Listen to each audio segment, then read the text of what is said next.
स्वतंत्रता के बाद एक नया और खंडित राष्ट्र अगस्त 1947 में जब भारत आज़ाद हुआ तो उसके सामने कई बड़ी चुनौतियां थी। बंटवारे की वजह से 80 लाख शरणार्थी पाकिस्तान से भारत आ गए थे। इन लोगों के लिए रहने का इंतजाम करना और उन्हें रोजगार देना जरूरी था।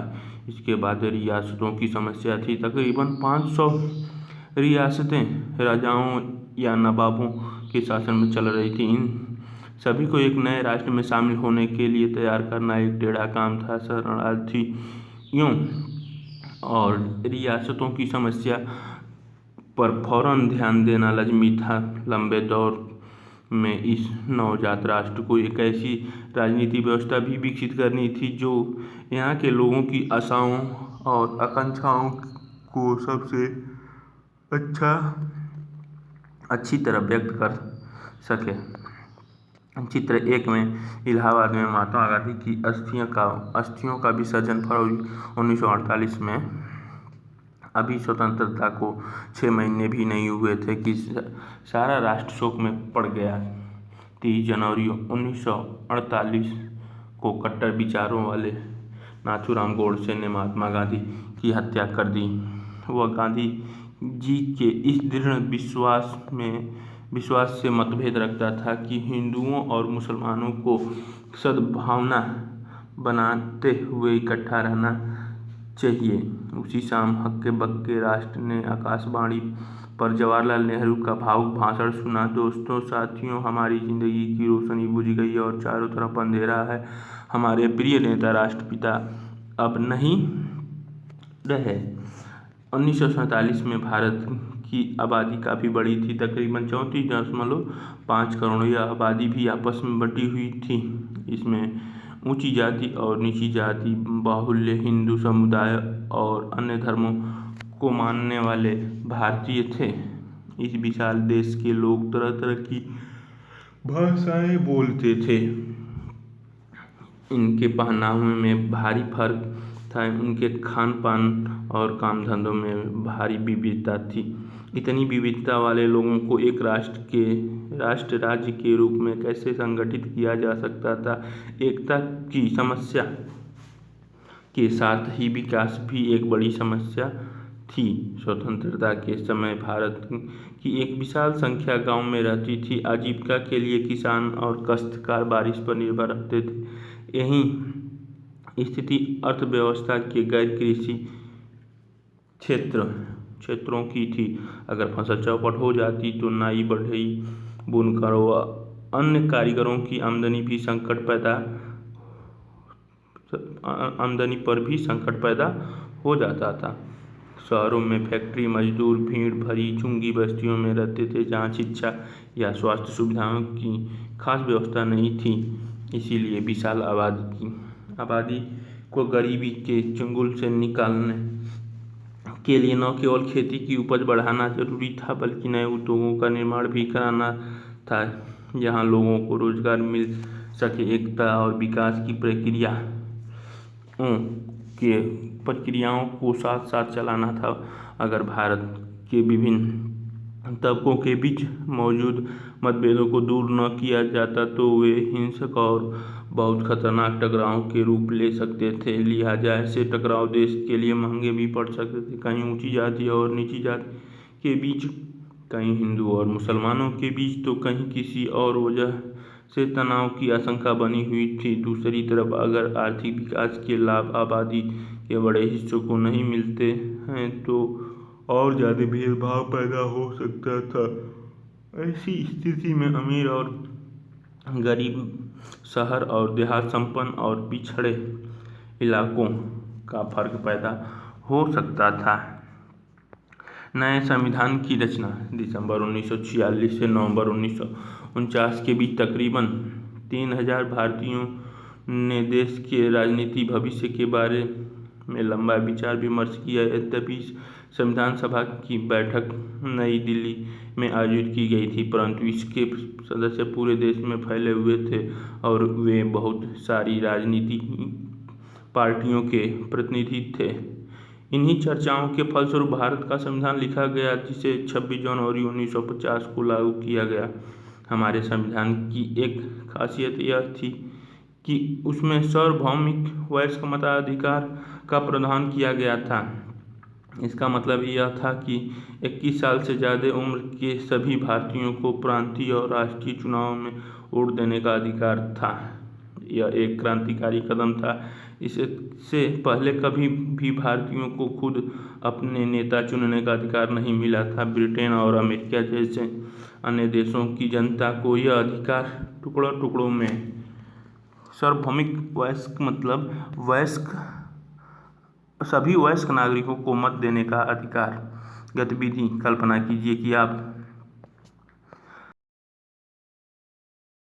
आने वाले एक ब्रिटिश अफसर हैं। उसी समय आप अपने घर वालों के नाम खत लिखते हैं जिसमें आप इस बात की चर्चा कर रहे हैं कि अंग्रेजों की अनुपस्थिति में भारत का क्या होगा, भारत के भविष्य के बारे में आपकी क्या राय होगी।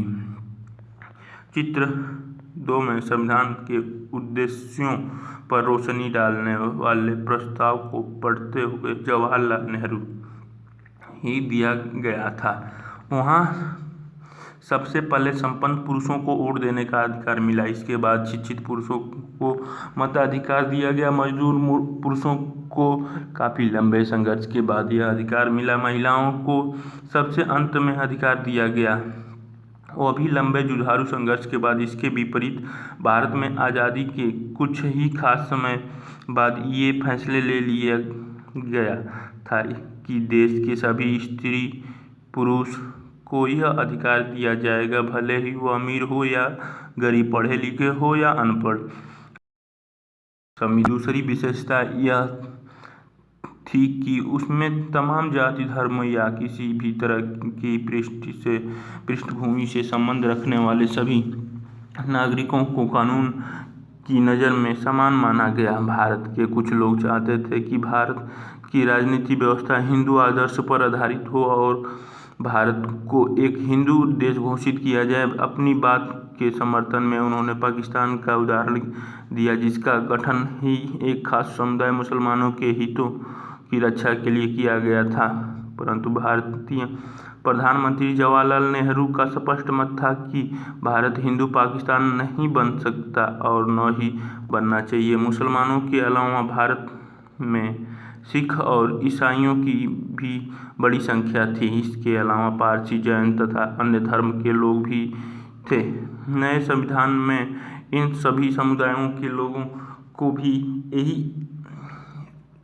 भी वही अधिकार दिए गए जो अधिकार हिंदू को भी दिए गए थे। चाहे सरकारी या निजी क्षेत्र की नौकरियों का सवाल हो या कानून से संबंधित कोई मामला हो, इन सभी समुदायों के लोगों को वैसे भी अवसर देने का प्रावधान किया गया जैसे हिंदुओं को दिए जा रहे थे। संविधान की तीसरी विशेषता यह थी कि इसमें समाज के निर्धन और सबसे वंचित तबके के लिए विशेष सुविधाओं की व्यवस्था की गई। भारत के सम्मान को कलंकित करने वाले छुआछूत के चलन को खत्म कर दिया गया। अब तक हिंदुओं के मंदिर में केवल ऊंची जात के लोग जाते थे, लेकिन अब उन्हें सभी लोगों के लिए खोल दिया गया।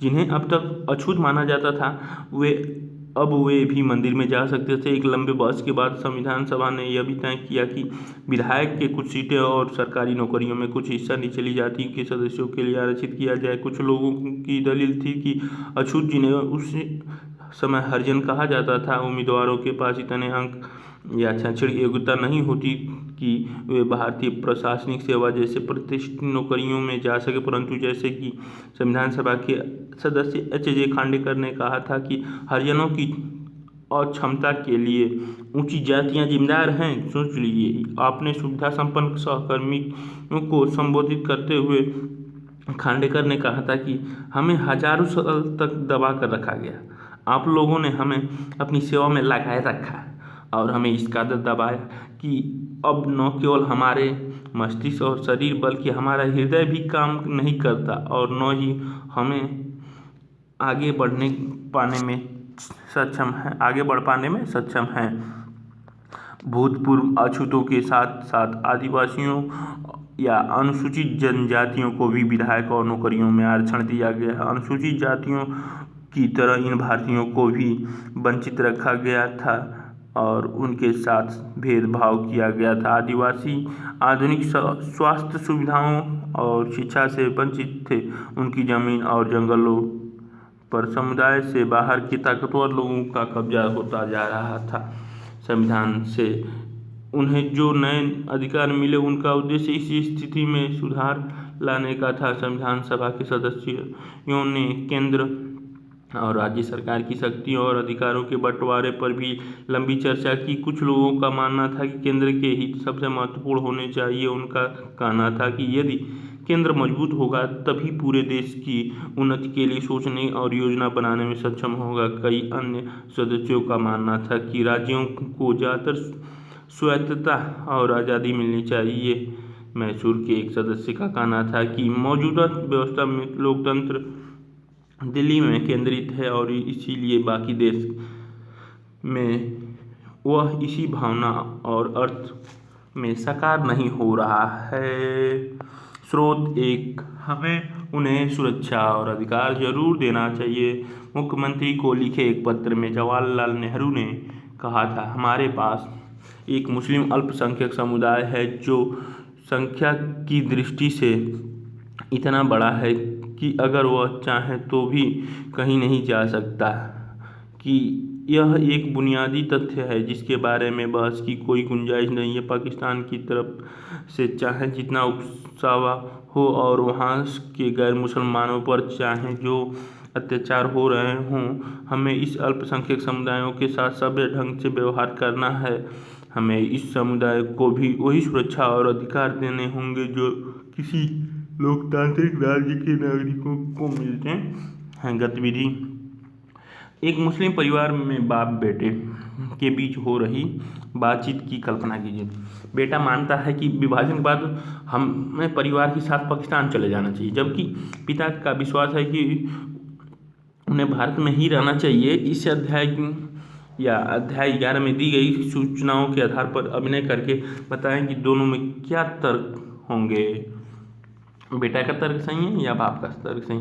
मद्रास के एक सदस्य का आग्रह था कि राज्य स्तर पर लोगों की कुशल क्षेम का प्रारंभिक भार प्रांतीय सरकारों के ऊपर ही होना चाहिए। इन मतभेदों को दूर करने के लिए संविधान के विभिन्न विषयों को 3 सूचियों में बांट दिया गया, केंद्रीय सूची, राज्य सूची और समीपवर्ती सूची। केंद्रीय सूची में कराधान, रक्षा और विदेश मंत्रालय आदि को रखा गया। ये ऐसे विषय थे जो केवल केंद्र सरकार के अधीन थे। राज्य सूची में शिक्षा और स्वास्थ्य जैसे विषयों के लिए लिए गए, जिनकी जिम्मेदारी मुख्य रूप से राज्य सरकारों के ऊपर थी। समीपवर्ती सूची में वन एवं कृषि आदि ऐसे विषयों को रखा गया जिनके बारे में केंद्र और राज्य सरकारें दोनों संयुक्त रूप से फैसले ले सकते थे। संविधान सभा में भाषा के सवाल पर बड़ी तीखी बहस हुई। बहुत सारे लोगों का मानना था कि अंग्रेजों के साथ अंग्रेजी भाषा भी विदा कर दिया जाना चाहिए। उनका कहना था कि अंग्रेजी की जगह हिंदी को अपनाया जाना चाहिए, परंतु जो लोग हिंदी नहीं बोलते थे उनकी राय अलग थी। संविधान सभा बोलते हुए टी कृष्णमाचारी ने दक्षिण के लोगों की ओर से चेतावनी देते हुए कहा कि अगर उन पर हिंदी थोपी गई तो वहाँ के बहुत सारे लोग भारत से अलग हो जाएंगे। इस विवाद से बचने के लिए आखिरकार बीच का रास्ता निकाला गया। संविधान निर्माताओं ने हिंदी को भारत की राज्य भाषा का दर्जा दिया, जबकि अदालतों, सेवाओं, विभिन्न राज्यों के बीच संचार आदि के लिए अंग्रेजी के इस्तेमाल का फैसला लिया गया। संविधान की रचना में बहुत सारे भारतीयों ने योगदान दिया था। इनमें सबसे महत्वपूर्ण योगदान संभवतः डॉक्टर बी.आर. अम्बेडकर का था, जो संविधान सभा की प्रारूप समिति के अध्यक्ष थे और जिनके नेतृत्व में दस्तावेजों को अंतिम रूप दिया गया था। संविधान सभा के सामने अपनी आखिरी भाषण में डॉक्टर अम्बेडकर ने कहा था कि राजनीति लोकतंत्र के साथ साथ आर्थिक और सामाजिक लोकतंत्र भी जरूरी है। यदि लोगों को वोट डालने का अधिकार दे दिया जाता है तो इससे अमीरी, गरीबी या ऊंची और नीची जाति का फासला अपने आप खत्म नहीं हो जाएगा। उन्होंने कहा कि नए संविधान के साथ भारत अंतर्विरोधी के एक नए युग में प्रवेश करने जा रहा है। राजनीति में हमारे पास समानता होगी और सामाजिक व आर्थिक जीवन में हमें असमानता की राह पर चलेंगे तो राजनीति में हम एक व्यक्ति एक वोट। चित्र 3 में डॉक्टर बी आर अम्बेडकर 1851 से 1856 को प्यार से लोग बाबा साहेब के नाम से पुकारते थे। वह एक मराठी भाषी दलित परिवार से थे। डॉक्टर अम्बेडकर एक जाने माने वकील और अर्थशास्त्री थे। उन्हें दलितों का एक महान नेता और भारत संविधान का जनक माना जाता है। गतिविधि अंग्रेजी को भारत की एक भाषा के रूप में बनाए रखने के फैसले के आज की तारीख में होने वाले एक फायदे और नुकसान पर अपनी कक्षा में चर्चा कीजिए। वोट और एक मूल्य के सिद्धांत का पालन करेंगे। इसके विपरीत अपनी समस्या और आर्थिक संरचना के फलस्वरूप हम सामाजिक और आर्थिक जीवन में एक व्यक्ति एक मूल्य के सिद्धांतों का निषेध करते रहेंगे। राज्यों का गठन कैसे किया जाए? 1920 के दशक में स्वतंत्रता संघर्ष की मुख्य पार्टी भारतीय राष्ट्रीय कांग्रेस ने आश्वासन दिया था कि जैसे ही देश आज़ाद हो जाएगा प्रत्येक बड़े भाषीय समूह को अपना अलग प्रांत होगा। आज़ादी मिलने के बाद कांग्रेस ने इस आश्वासन को पूरा करने के लिए कोई कदम नहीं उठाया, क्योंकि भारत धर्म के आधार पर बढ़ चुका था। इसीलिए महात्मा गांधी की तमाम इच्छाओं और प्रयासों के बावजूद यह स्वतंत्रता एक राष्ट्र को नहीं बल्कि दो राष्ट्रों को मिल रही थी। देश विभाजन के फलस्वरूप हिंदू और मुसलमानों के बीच हुए भीषण दंगों में 10 लाख से ज़्यादा लोग मारे गए थे। ऐसे में यह चिंता स्वाभाविक थी कि हमारे देश भाषा के आधार पर इस तरह के और बंटवारे झेल सकता था। प्रधानमंत्री जवाहरलाल नेहरू और उप प्रधानमंत्री सरदार वल्लभ भाई पटेल ही भाषा के आधार पर राज्यों के गठन की नीति का विरोधी थे। विभाजन के बाद नेहरू ने कहा था कि उपद्रवकारी प्रवृत्तियां सिर उठा रही हैं, जिन पर अंकुश लगाने के लिए राष्ट्र को शक्तिशाली और एकजुट होना चाहिए, वरना जैसा कि पटेल ने कहा, इस समय भारत की पहली और आखिरी जरूरत यह है कि उसे एक राष्ट्र बनाया जाए। राष्ट्रवाद को बढ़ावा देने वाली हर चीज़ आगे बढ़नी चाहिए और उसके रास्ते में रुकावट डालने वाले हर चीज़ों को खारिज कर दिया जाना चाहिए। हमने यही कसौटी भाषाई प्रांतों के सवालों पर भी अपनाई है और इस कसौटी के हिसाब से हमारी राय में इस मांग को समर्थन नहीं दिया जा सकता, क्योंकि कांग्रेस के नेता अपने वायदे से पीछे हट रहे थे। इसीलिए जगह जगह असंतोष पैदा हुए। कन्नड़ी भाषी, मलयालम भाषी, मराठी भाषी सभी अपने अपने राज्यों के इंतजार में थे। सबसे गहरा असंतोष मद्रास प्रेसिडेंसी के तेलुगु भाषी जिले में दिखाई दिया। जब 1952 में आम चुनाव में नेहरू वहां प्रचार के लिए गए तो लोगों ने उन्हें काले झंडे दिखाए और हमें आंध्रा चाहिए के नारे लगाए। इसी साल अक्टूबर में वयोवृद्ध गांधीवादी पोट्टी श्रीरामुलु तेलुगु भाषी के हितों की रक्षा के लिए आंध्रा राज्य की गठन की मांग करते हुए भूख हड़ताल पर बैठ गए। जैसे जैसे अनशन आगे बढ़ता बहुत सारे लोग श्रीरामुलु के समर्थन में आगे आने लगे। जगह जगह लोग हड़ताल करने लगे, लोग जुलूस निकालने लगे। भाषाई मतलब भाषा से संबंधित अलग राज्य गठन करना।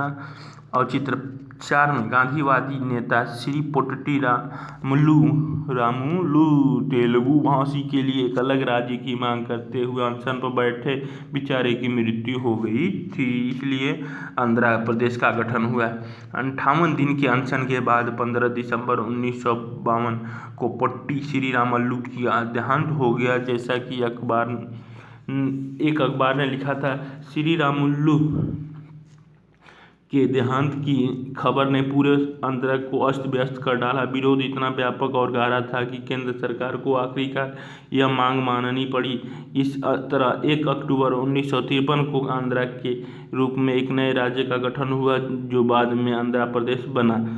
आंध्र की स्थापना के बाद अन्य भाषाई समुदाय भी अपने अपने अलग राज्यों की मांग करने लगे। फलस्वरूप एक राज्य पुनर्गठन आयोग का गठन किया गया, जिसने 1956 में अपनी रिपोर्ट सरकार को सौंप दी। चुनाव आयोग आयोग ने यह सुझाव दिया कि असमी, बंगला, उड़िया, तमिल, मलयालम, कन्नड़ और तेलुगु भाषियों के लिए अलग अलग प्रांतों का गठन करने के उद्देश्य से जिलों और प्रांतों की सीमा को पुनः तय किया जाए। उत्तर भारत में विशाल हिंदी भाषाई क्षेत्र को बांटकर कई राज्य बना दिए गए। कुछ समय बाद 1960 में बम्बई प्रांत को मराठी और गुजराती भाषी दो अलग राज्यों में बांट दिया गया। 1966 में पंजाब का विभाजन हुआ और हरियाणा को अलग राज्यों के रूप में मान्यता दी गई। पंजाब में पंजाबी भाषी, जिनमें से ज़्यादातर सिख थे, और हरियाणा में हरियाणवी या हिंदी बोलने वाले को बहुतायत थी। भाषाई राज्यों का गठन। ये सोवियत संघ से सटा हुआ भारत। चित्र 5 को 14 अगस्त 1947 से पहले भारतीय प्रांत और रियासतें, लाल वाला रियासतें और पीला वाला ब्रिटिश भारत, जो कि ब्रिटिश शासन के अंतर्गत आते थे। देख लीजिए चित्र, ये रहा। लाल वाले में गिलगिट, जम्मू कश्मीर, इधर उपसीमा राज्य, उपसीमा प्राय बलूचिस्तान, लाल में बलूचिस्तान राज्य, पंजाब राज्य, बहावलपुर, खैरपुर, सिंध, राजपूताना, अजमेर, मेवाड़, राजस्थान, गुजरात और मध्य भारत, ग्वालियर पंजाब राज्य से, बलरामपुर दिल्ली, संयुक्त प्रांत, नेपाल, बनारस, सिक्किम, चीन से तिब्बत, भूटान, असम, खासो स्टेटस, कूच बिहार, बंगाल, मणिपुर, त्रिपुरा, बर्मा, बनारस से बिहार, पूर्वी भारत, केंद्रीय प्रांत, पश्चिम दक्कन, नागर हवेली, बम्बई, हैदराबाद, उड़ीसा, मद्रास, दमन, दीव, कोल्हापुर और दक्कनी राज्य, गोवा, यमन, मद्रास, मैसूर, माहे, मद्रास, पांडिचेरी, कारिकल, लक्षद्वीप, भारत, मालदीव, अंडमान और निकोबार द्वीपों समूह, अरब सागर, नीचे सिलोन, जो कि श्रीलंका बनेगा बाद में चलकर। ये हिंद महासागर के बीचों में है सिलोन। अब इसमें भूतपूर्व रियासतें लाल वाली और पीला वाला अन्य, जो भूतपूर्व रियासतें थी। ये USSR जो कि हुआ करता था। अफगानिस्तान, ईरान, पाकिस्तान से जम्मू और कश्मीर, हिमाचल प्रदेश, पंजाब, पटियाला और पूर्वी पंजाब राज्य संघ, दिल्ली, चीन, तिब्बत से जस्ट नेपाल, सिक्किम, भूटान, उत्तर पूर्वी सीमांत एजेंसी, असम, मणिपुर, बर्मा, पूर्वी पाकिस्तान या त्रिपुरा, बिहार, पश्चिम बंगाल, उत्तर प्रदेश, विंध्य प्रदेश, मध्य प्रदेश, राजस्थान, अजमेर, मेवाड़, कच्छ, सौराष्ट्र, दमन दीव से नागर, दादर नागर हवेली, बम्बई, हैदराबाद, उड़ीसा, यमन, आंध्र प्रदेश, गोवा, मैसूर, मद्रास, माहे, त्रावणकोर, कोचीन, पांडिचेरी, कारिकल, लक्षद्वीप, भारत, अंडमान निकोबार द्वीप समूह भारत का, इधर हिंद महासागर में सिलोन और मालदीव। चित्र 5 को 1 नवंबर 1956 से पहले भारतीय राज्य स्टार में दे रखा है कि जब रियासतों के शासन भारत अथवा पाकिस्तान से जुड़ने के लिए मान गए या फिर हरा दिए गए तो उनकी रियासतें खत्म हो गई, परंतु 31 अक्टूबर 1956 तक कई ऐसी रियासतों को प्रशासनिक इकाइयों के रूप में बनाए रखा गया। इसलिए 1947 से 48 और 31 अक्टूबर 1956 की कालावधि के लिए इन्हें भूतपूर्व रियासत कहा गया। ये चित्र पीले वाले में चित्र गतिविधियाँ 5, चित्र 5 को ख ग को देखें। ध्यान दें कि चित्र में ख में रियासतों दिखाई नहीं दे रही हैं।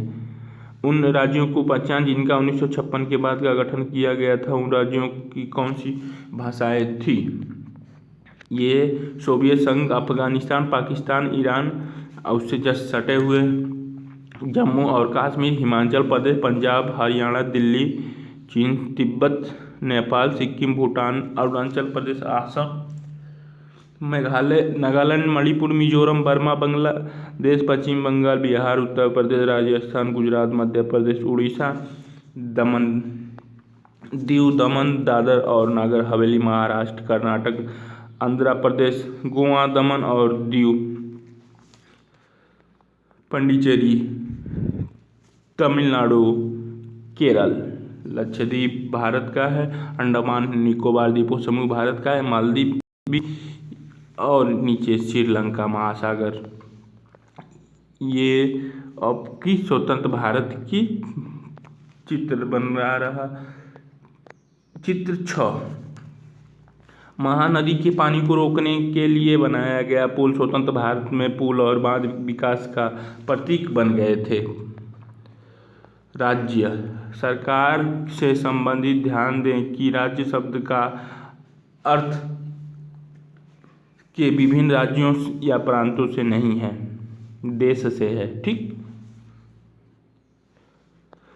विकास की योजनाएं बनाना, भारत और भारतीयों को गरीबी से मुक्त कराने और आधुनिक तकनीकी एवं औद्योगिकी आधार निर्मित कराना नए भारत का एक बड़ा लक्ष्य था। 1950 में सरकार ने आर्थिक विकास के लिए नीतियां बनाने और उनको लागू करने के लिए एक योजना आयोग का गठन किया। इसके बारे में ज़्यादातर सहमति थी कि भारत मिश्रित अर्थव्यवस्था के रास्ते पर चलेगा। यहाँ राज्य और निजी क्षेत्र दोनों ही उत्पादन बढ़ाने और रोजगार पैदा करने में महत्वपूर्ण और परस्पर पूरक भूमिका अदा करेंगे।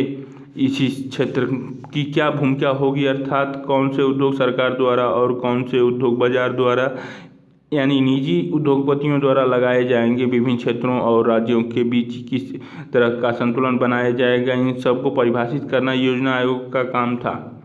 चित्र 7 में गांधी सागर बांध पर चल रहा काम मध्य प्रदेश स्थित चंबल नदी पर बनाए गए 4 बांधों में से यह पहला था। इसका निर्माण 1960 में पूरा हुआ। 1956 में दूसरी पंचवर्षीय योजना तैयार की गई। इस योजना में इस्पात जैसे भारी उद्योगों और विशाल बांध परियोजनाएं आदि पर सबसे ज़्यादा जोर दिया गया। ये काम सरकारी नियंत्रण के अंतर्गत रखे गए भारी उद्योगों पर यह जोर और अर्थव्यवस्था की राज्य नियंत्रण की कोशिश अगले कुछ दशकों तक आर्थिक नीतियों को प्रभावित करती रही। इस पद्धति के बहुत सारे समर्थक थे तो कुछ मुखर विरोधी भी थे।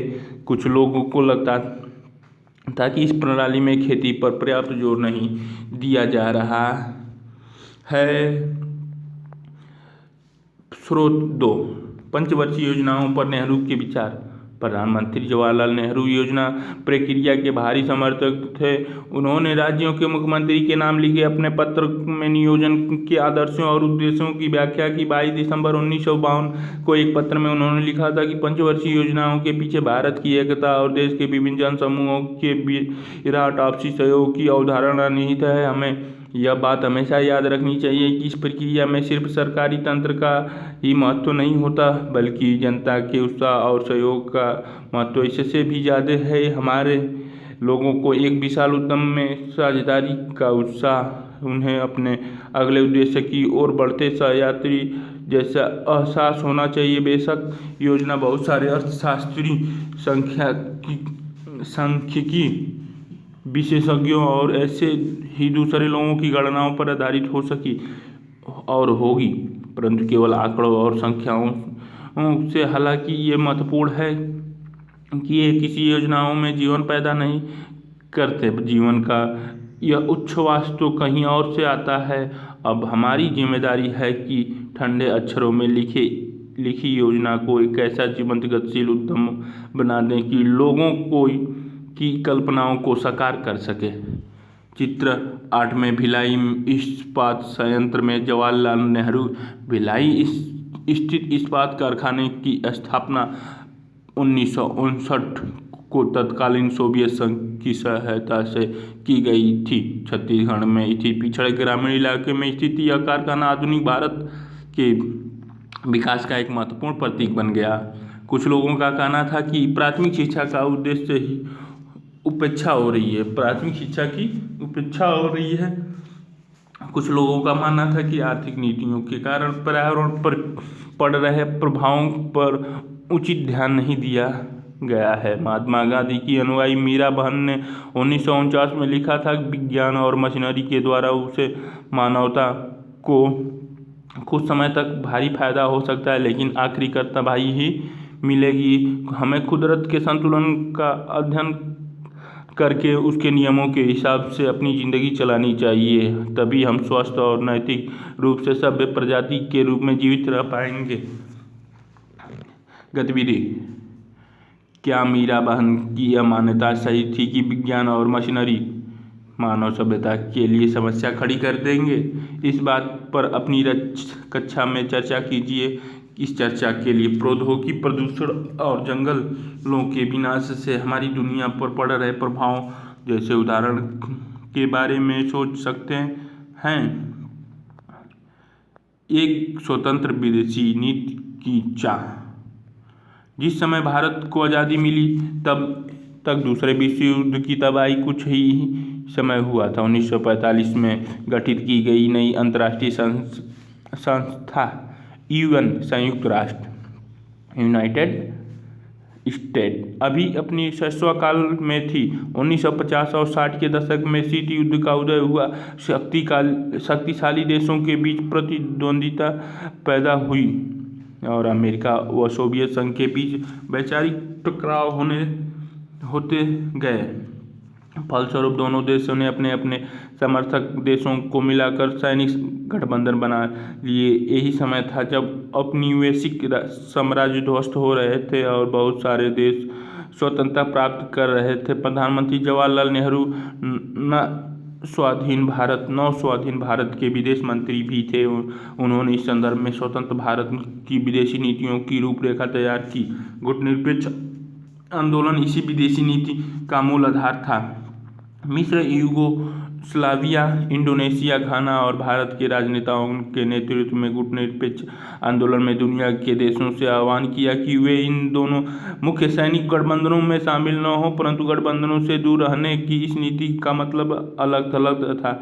तटस्थ रहना नहीं है। अलग थलग रहने का मतलब था कि विभिन्न देश अंतर्राष्ट्रीय मामलों से दूर रहे, जबकि भारत जैसे गुटनिरपेक्ष देश तो अमेरिका और सोवियत गठबंधनों के बीच सुलह सफाई में एक अहम भूमिका अदा कर रहे थे।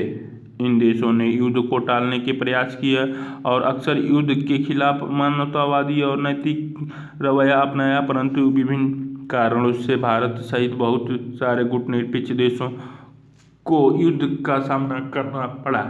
1970 के दशक तक बहुत सारे देश गुटनिरपेक्ष आंदोलन के सदस्य बन चुके थे। ये चित्र में दिखाया चुका है।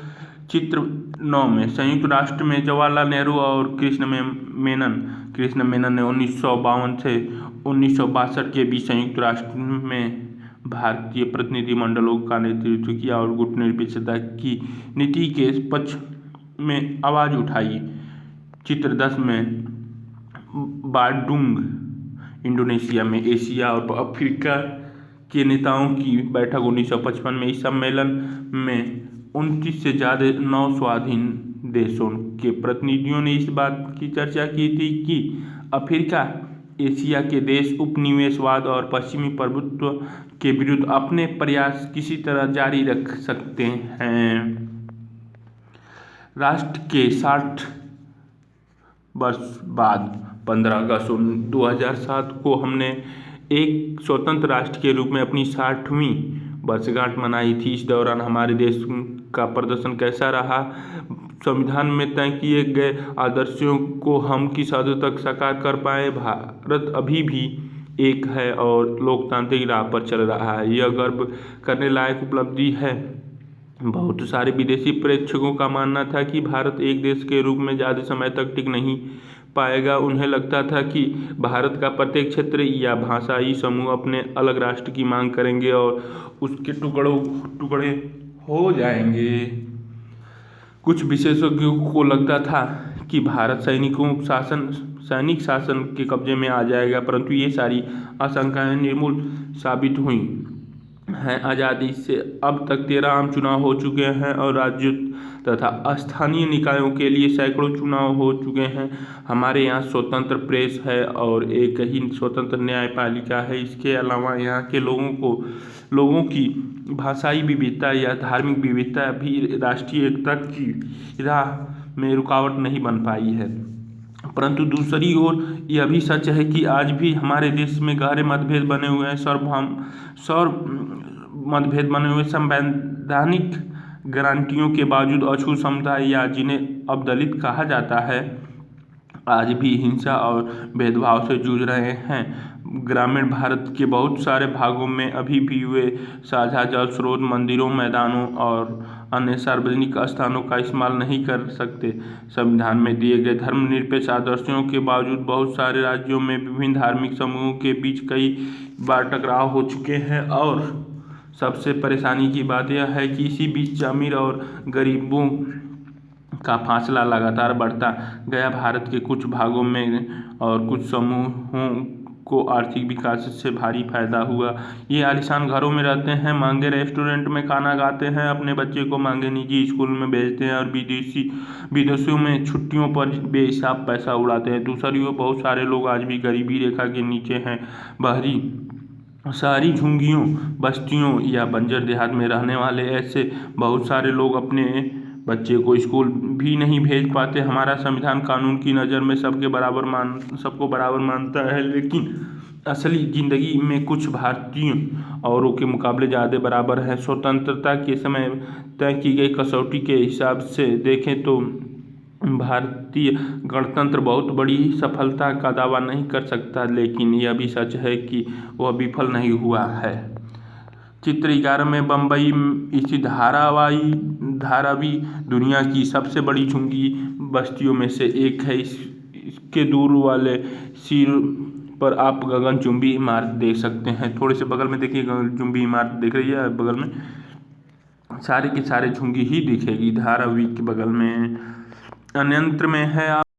श्रीलंका में क्या हुआ? 1956 में जिस समय भारत में भाषा के आधार पर राज्यों का पुनर्गठन किया जा रहा था, उसी समय श्रीलंका तत्कालीन नाम सिलोन की संसद ने एक कानून पारित किया करके सिंहला भाषा को देश की राजभाषा का दर्जा दे दिया। इस कानून के जरिए सिंहला भाषा को सभी सरकारी कॉलेज, सरकारी परीक्षाओं और अदालतों की भाषा बना दिया गया। श्रीलंका के उत्तर में रहने वाले तमिल भाषी अल्पसंख्यकों ने इस कानून का विरोध किया। एक तमिल सांसद ने कहा कि जब आप मुझसे मेरी भाषा छीन लेते हैं तो मेरे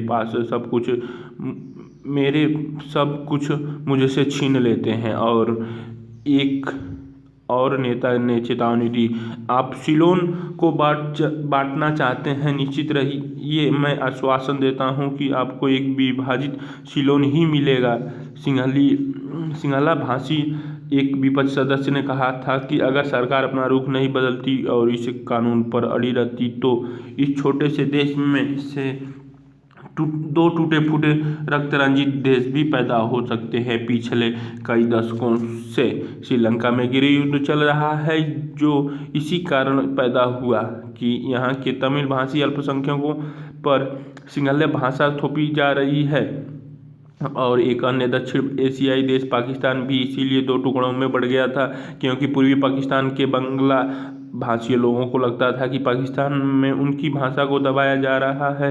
इसके विपरीत भारत एकीकृत राष्ट्र के रूप में कायम रहा, कुछ हद तक इसलिए कि यहाँ के बहुत सारे क्षेत्रीय भाषाओं को फलने फूलने का मौका दिया गया। अगर हिंदी को इसी तरह दक्षिणी भारत पर थोप दिया जाता जिस तरह पूर्वी पाकिस्तान पर हिंदू या उत्तरी श्रीलंका पर सिंहला भाषा को थोप दिया गया था, तो शायद भारत भी गृह युद्धों में उलझ कर बिखर जाता। जवाहरलाल नेहरू और सरदार पटेल की आशंकाओं को निर्मूल साबित करते हुए भाषाई राज्यों ने भारत की एकता के लिए कभी खतरा पैदा नहीं किया, बल्कि उन्होंने इस ताकत को और गहराई दी। इससे पता चलता है कि जब एक बार अपनी भाषा के दबने का भय खत्म हो जाता है तो विभिन्न भाषाई समूह का विशाल राष्ट्र के अंग के रूप में सहज आगे बढ़ने लगते हैं। चित्र 12 में बंदूक लिए हुए तमिल उग्रवादी श्रीलंका में गृह युद्ध का प्रतीक। आइए कल्पना कर लेते हैं कि एक आदिवासी तथा एक आरक्षण विरोधी व्यक्ति की बहस सुन रहे हैं। कल्पना कीजिए कि दोनों व्यक्ति अपनी ओर से क्या दलील दे रहे हैं। इस चर्चा अभिनय करके दिखाइए।